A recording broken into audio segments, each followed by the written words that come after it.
These 232 tariffs that we're talking about this morning, the U.S. expanding the 50% steel and aluminum tariffs onto more than 400 products, including wind turbines, cranes, appliances, EV parts, other heavy equipment.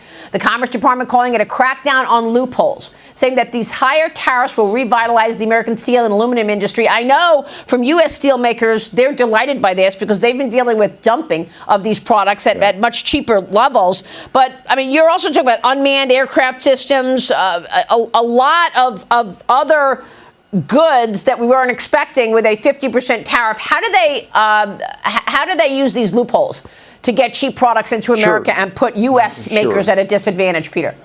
So in the beginning, before the Trump steel and aluminum tariffs back in the first term, back in 2018, they dumped steel and aluminum full stop. Okay, so when Donald Trump put the tariffs on, what they began to do, Brazil, Russia, China, all the big steel producers, is they start to take the steel or aluminum and turn it into downstream products. We call that derivative articles, right? So to evade the core tariff. So it's a strategic game. There's a lot of moves in the game. What we're doing is we're anticipating what they're doing.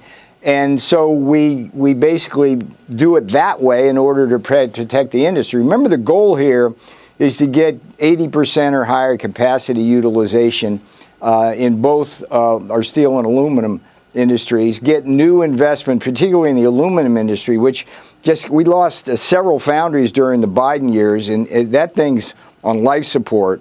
We need to bring them back for national security purposes. And we can't be doing that if they get around the tariffs by just making the steel and aluminum, morphing them into derivative products. So that's what that's all about, Maria.